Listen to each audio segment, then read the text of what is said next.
Is this the first time that Brian Epstein's story has been told on the silver screen? It's the first long-form film. There have been talks about films for many years, but this is the first time that a long-form biopic has been made. And what does Brian Epstein represent in terms of contribution to British culture, would you say?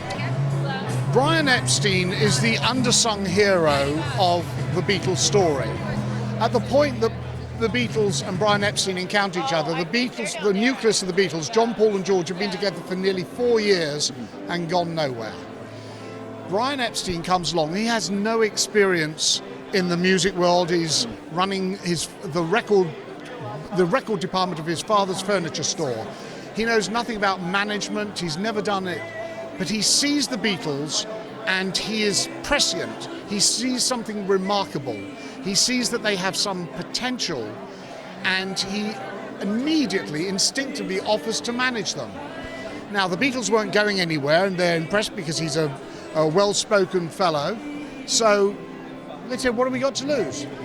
What they found was that Brian Epstein had a passion, a persistence, and a promotional flair.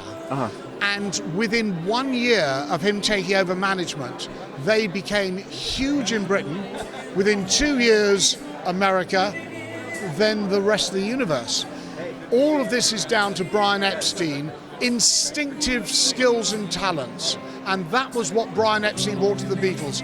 Now, it also happened that Brian Epstein had 2 difficulties in Britain.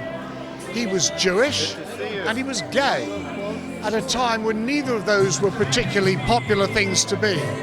So he was struggling and fighting the innate prejudices of the time, but he surmounted them and he became incredibly important in the Beatles' success.